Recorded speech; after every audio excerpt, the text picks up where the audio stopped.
Good morning, world changers. Welcome to the very first lecture in our grand expedition, 1,000 Journeys into the Heart of Academic Excellence. I'm your guide. If you have ever felt the sting of a journal rejection, if you've ever stared at your groundbreaking data only to feel your writing turn to mud, if you've ever thought, my idea is brilliant, so why can't they see it? Then this series was built for you. Today, we lay the cornerstone. We solve the foundational error that derails 90% of submissions to premier journals. We are not starting with grammar. We are not starting with citations. We are starting with the architecture of thought itself. Let me introduce you to your new nemesis and your new best friend, the map. Here is the truth. Your research, your years of work, your complex data, your nuanced findings is a vast, unexplored mountain. It's intricate, beautiful, and formidable.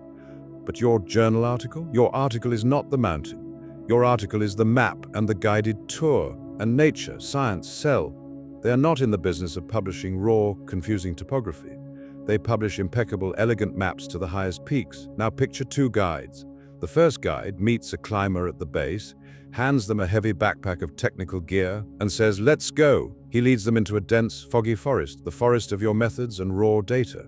He points out every tree, every route he tripped on, every false path he took. The climber is exhausted, disoriented, and has no idea if there's even a peak worth reaching. They quit. This is the author-centric paper. It's the chronicle of your climb. It's how most rejected papers are written. The second guide is different. She first shows a breathtaking photograph of the summit at sunrise. She says, "This is where we are going. This is the view that changes everything." Then, and only then, does she point to a clear, elegant path. We will take this route because it is the most direct and proven way to that transformative view. The climber is inspired. They understand the destination, they trust the path, and every step has purpose. This is the reader-centric paper. This is the structural premise of a premier journal article. This is your mountain map. Let's build it together, layer by layer. First, and non-negotiable, the peak. This is not just your conclusion. This is your one-sentence, headline-worthy, field-altering discovery. It is the very first thing you establish in your abstract and introduction.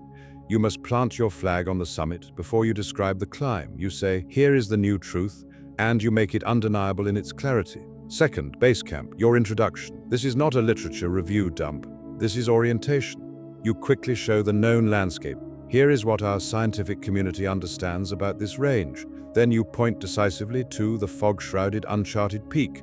But this critical question remains. This is the gap in our map. You create the intellectual necessity for the journey. Third, the route, your results section.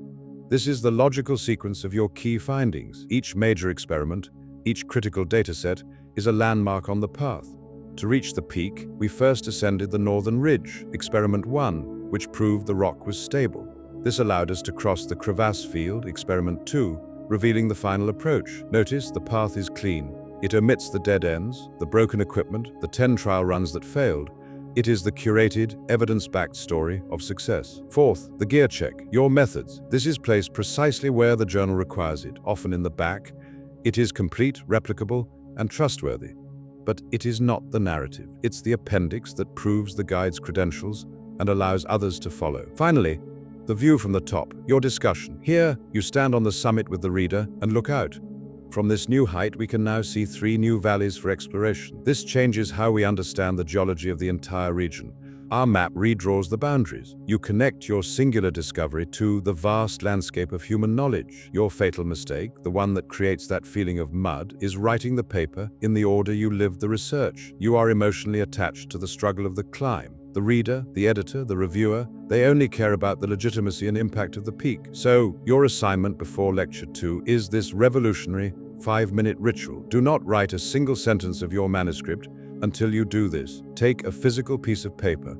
Draw a simple triangle for a mountain. At the peak, write one single declarative sentence. That is your ultimate conclusion.